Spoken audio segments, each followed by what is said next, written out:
Hi friends, ఈరోజు నేను ఒక కొత్త రెసిపీ చేస్తున్నాను. పచ్చి శనక్కాయలతో వడలు. అయితే ఇది చలికాలంలో దొరుకుతుంది. అయితే దీని వడలు తయారు చేసే విధానం చూడండి. ఫస్ట్ ముందుగా మనం నానబెట్టిన అవసరం లేదు. నానబెట్టకుండా మిక్సీ పట్టి దాంట్లో శనగపిండి, కలమాకు, కొత్తిమీర, పుదీనా, ఉప్పు, పసుపు, కారం, ధనియాల పొడి, గరం మసాలా, కొంచెం సోడా వేసి బాగా కలపాలి. కలిపి ఫస్ట్ వాటర్ వేయకుండా కలపాలి. దాంట్లో వాటర్ ఉంటుంది కదా, కొంచెము కలిపిన తర్వాత ఇంకా కొంచెం సరిపడా వాటర్ పోసి మూత కప్పి 5 minutes ఆగి అప్పుడు వడలు చేసుకోవాలి. వడలు వేసి ఫ్రై చేయాలి. మంచిగా కొంచెం ఫ్రై చేసిన తర్వాత ఈ వడలు ఏంటంటే, ఇప్పుడు చిన్నపిల్లలు శనక్కాయ తినలేకపోతారు కదా, పచ్చిది తినలేకపోతారు. అందుకని ఇలా వడలు చేసుకుంటే చిన్నపిల్లలు తినగలుగుతారు. వాళ్ళకి ఇష్టం ఉండదు కదా పచ్చివి తినాలంటే. ఉడకబెట్టిన తినమన్నా తినరు. అయితే ఇలా వడలు చేసి పెట్టినామనుకో మంచిగా తింటారు.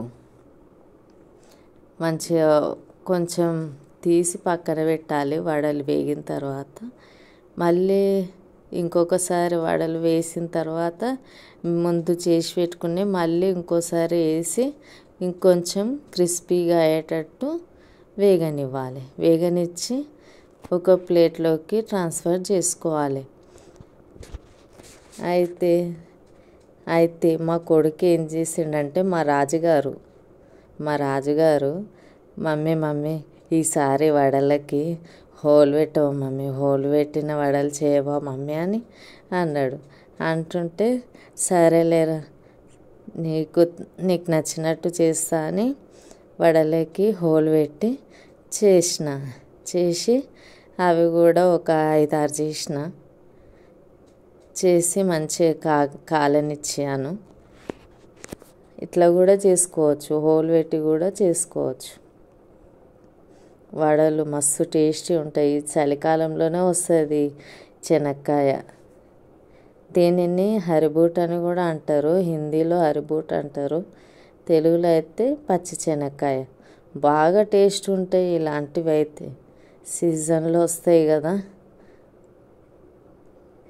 చేసి తీసేసుకొని ప్లేట్లోకి తీసుకొని దానిపైన ఉల్లిగడ్డ, కొత్తిమీర, గరం మసాలా వేసి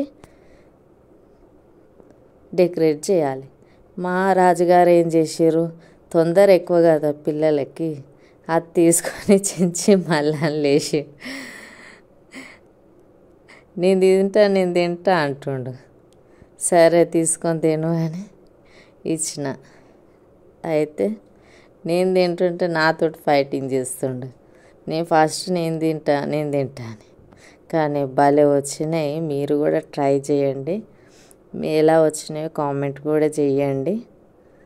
మీ కామెంటే మాకు సబ్స్క్రైబ్ చేసుకోండి.